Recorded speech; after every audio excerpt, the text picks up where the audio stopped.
Diagnostics को discuss कर लेते हैं। और इवेंट्स हम टेस्ट कर चुके हैं कि हमारे स्टोर के साथ इवेंट्स हमने लगा दिए। अब वो कन्वर्जन एपीआई के थ्रू भी हमें इवेंट्स रिसीव हो रहे हैं, पिक्सल के थ्रू भी रिसीव हो रहे हैं। ठीक है, इवेंट क्वालिटी भी हमने देख ली, सही है। अब उसके बाद हम थोड़ा सा और कुछ चीजों को चेक करते हैं जो पिक्सल से रिलेटेड है। देखिए, मकसद मेरा ये है कि इसके अंदर हर एक चीज को मैं सही से डिस्कस कर दूं, एक प्रैक्टिकल वे के अंदर चीजों को सामने रखकर आपके, ताकि आपको फायदा पहुंचे। आपने कुछ पे किया है ना, तो उसका फायदा आपको मिलना चाहिए। कि जो चीज आपको यूट्यूब पे नहीं मिल रही या किसी और कोर्स के अंदर वो चीज नहीं मिल रही, तो वो आपको मैं चाह रहा हूँ कि आपको मिल जाए वो चीजें। तो इसलिए हर एक एक छोटी छोटी चीज को मैं डिस्कस कर रहा हूँ उस कोर्स के अंदर। तो ये आपके पास एक टैब है डायग्नोस्टिक्स का। इसके अंदर जो भी आपकी ट्रैकिंग से रिलेटेड इश्यूज होते हैं वो फेसबुक आपको यहाँ इन्फॉर्म करती है और उन इश्यूज को रिजॉल्व करने का तरीका भी बताती है कि जिसको आप फॉलो करके उन इश्यूज को रिजॉल्व कर पाते हैं। तो ये आपके एक्टिव इश्यूज जो होते हैं वो एक्टिव के टैब में होते हैं। उसके बाद जो आपकी इश्यूज की हिस्ट्री है, जो उससे पहले फेसबुक ने डिटेक्ट करके आपको बताए थे, वो आपको यहाँ नजर आए होते हैं, या जो आपने रिजॉल्व कर दिए। जिसके अंदर अब यहाँ पर एक सामने आया हुआ new domains sending data, your pixel recently started sending events from these domains.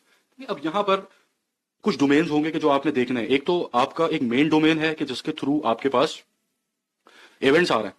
ठीक है, कुछ ऐसा भी होता है अक्सर कि आपको कुछ और दूसरे डोमेन से भी इवेंट्स रिसीव हो रहे होते हैं। वो बहुत कम होते हैं लेकिन फिर भी रिसीव हो रहे होते हैं। और हमारा जो मकसद है वो ये है कि हमें फेसबुक तक जो डाटा पहुंचाना है वो बिल्कुल क्लीन डाटा पहुंचाना है, उसके अंदर कुछ हमें मसले मसाइल नहीं होने चाहिए। तो अगर किसी और डोमेन से भी आपके पास डाटा रिसीव हो रहा है, लेट्स से आपका पिक्सल किसी डोमेन के अंदर आपने इस्तेमाल किया था, तो अक्सर ऐसा होता है कि पिक्सल आप वहां से डिस्कनेक्ट कर देते हैं उस डोमेन से, लेकिन फिर भी आपके पास डाटा रिसीव हो रहा होता है। कुछ कुछ डाटा, थोड़ा थोड़ा आपको डाटा रिसीव हो रहा होता है, या आपका पिक्सल किसी ने अपने स्टोर के ऊपर अटैच कर दिया, तो अब वहां से सारा डाटा आपके पास आना शुरू हो गया। तो उससे क्या होगा कि आपका जो पिक्सल है उसका डाटा खराब होगा। ठीक है, तो वो फिर फेसबुक को कंफ्यूज करेगा। तो इसके लिए आप सेटिंग्स के अंदर जाकर उन डोमेन्स को ब्लॉक भी कर सकते हैं कि जो डोमेन, जो आपका डोमेन एक्चुअल डोमेन आपका नहीं है और आपके पास वहां से कुछ इवेंट्स रिसीव हो रहे हैं, तो ये ब्लॉक लिस्ट एक होती है। इसके अंदर आप अलाउ भी कर सकते हैं, जैसे ये एक डोमेन है, इसको आपने अलाउ किया हुआ है, अलाउड है इसकी परमिशन। ठीक है, ऐसे ही आप इसको ब्लॉक भी कर सकते हैं कि भाई ये एक डोमेन है xyz.com, xyz.com, यहां से मेरे पास इवेंट्स रिसीव हो रहे हैं, तो मैं इसको ब्लॉक लिस्ट के अंदर डाल दूंगा। ठीक है, तो यहां से आपकी डायग्नोस्टिक्स है। और ये आपने डायग्नोस्टिक्स का जो पेज है, हर 3-4 दिन के अंदर इसको आपने चेक करना है, लाजमी चेक करना है इस पेज को, कि आपकी ट्रैकिंग के अंदर तो कोई इशू नहीं आया हुआ, क्योंकि सारा गेम ही ट्रैकिंग का है। अगर आपकी ट्रैकिंग के अंदर इशू आएगा तो आपकी परचेजेस महंगी पड़ना शुरू हो जाएंगी आपको, तो उसका आपने ख्याल रखना है। उसके बाद ये कुछ हिस्ट्री है कि जो आप अपने पिक्सल के साथ पिक्सल में चेंजेस कर रहे होते हैं, वो सारे आपको वो यहाँ पे रिफ्लेक्ट कर रहा होता है। तो यहाँ आपको सारे चेंजेस नजर आ रहे होते हैं विद डेट एंड टाइम। यहाँ आप हिस्ट्री को देख सकते हैं। फिर आपकी आ जाती है सेटिंग्स। अब सेटिंग्स के अंदर सबसे पहले डाटा सेट आईडी है, या आपकी पिक्सल की आईडी है।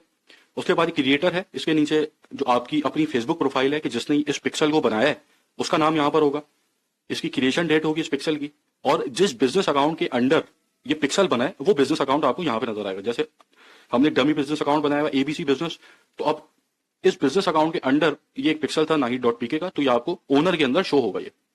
फिर ये लिंकिंग का ऑप्शन है, यहाँ पर आप अपनी मोबाइल ऐप को पिक्सल के साथ कनेक्ट कर सकते हैं, ताकि आपके पास ऐप इवेंट्स और जो आपके वेब इवेंट्स हैं वो आप बिल्कुल एक कंबाइंड फॉर्म के अंदर देख सकें। तो इसको अभी मैं डिस्कस नहीं करूंगा, ये हम ऐप इवेंट्स जब डिस्कस करेंगे कि ऐप इवेंट्स की ट्रैकिंग कैसे करनी है, उस सेशन के अंदर फिर मैं इसको लिंकिंग को कवर करूंगा। फिर शेयरिंग है, यहाँ पर आप किसी बिजनेस के साथ अपने पिक्सल को शेयर कर सकते हैं, या किसी एड अकाउंट के साथ अपने पिक्सल को शेयर कर सकते हैं। तो ये भी हम जो अगला सेशन होगा उसके अंदर डिस्कस करेंगे, जब हम बिजनेस मैनेजर की सेटिंग्स को डिस्कस करेंगे, एक एक सेटिंग को देखेंगे। तो उसके अंदर मैं फिर बताऊंगा अगर आप एक एजेंसी है तो आपने कौन सी चीजें लेनी है क्लाइंट से कि आप उसके लिए एड चला सकें या उसके पेज को मैनेज कर सकें, या अगर आप कोई फ्रीलांसर हायर कर रहे हैं या आप कोई एजेंसी हायर कर रहे हैं तो कौन सी डिटेल्स आपको उसके साथ शेयर करनी है, कैसे शेयर करनी है, वो सारी चीजें उस सेशन के अंदर मैं कवर करूंगा।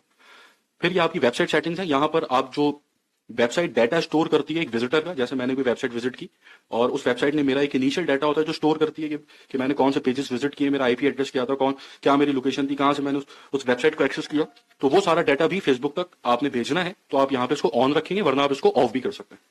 तो सारा गेम डाटा का है, जितना ज्यादा एक्यूरेट और क्लीन डाटा आप फेसबुक तक पहुंचाएंगे उतना ही एड्स आपके अच्छा परफॉर्म करेंगे। उसके बाद turn on automatic advance matching, ये हम पिछले सेशन के अंदर डिस्कस कर चुके हैं कि ऑटोमेटिक एडवांस मैचिंग क्या होती है। इसको आप लाजमी ऑन रखेंगे, अगर आप इसको ऑफ कर देंगे तो आपके एड्स परफॉर्म नहीं करेंगे। उसके अंदर सारी चीजों को आपने ऑन रखना।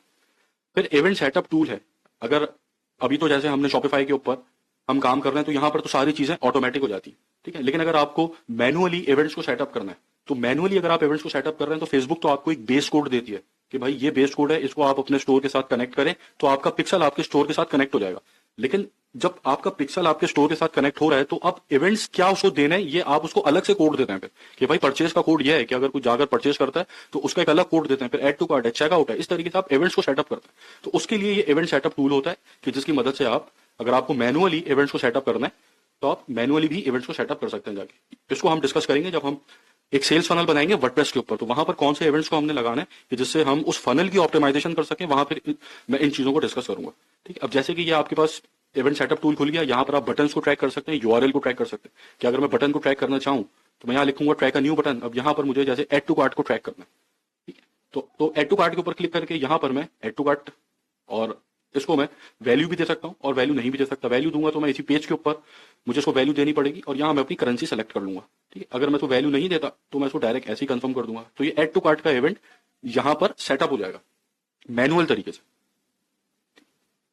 ऐसे ही अगर मैं चाह रहा हूं कि मुझे फॉर एग्जांपल ये मेरा एक बटन है, शेयर बटन है, ठीक है, मुझे इसको ट्रैक करना है, तो अब मैं इस बटन को भी ट्रैक कर सकता हूँ। यहाँ पर मैं अपना कोई एक इवेंट इसको बता सकता हूँ, लेट्स से इस कैजुअल, ये एक मैंने इवेंट बता दिया, या यहाँ मैंने बता दिया सर्च, तो इस तरीके से भी इवेंट बता सकता हूँ। लेकिन एक चीज का आपने ख्याल रखना है कि यहाँ पर जो भी आप इवेंट सेलेक्ट कर रहे हैं उस इवेंट की एक नेचर है।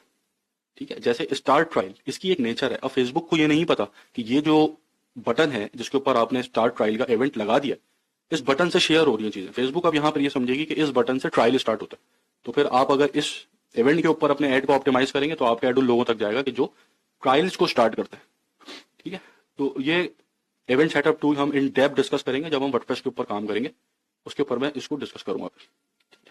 उसके बाद track events automatically without code.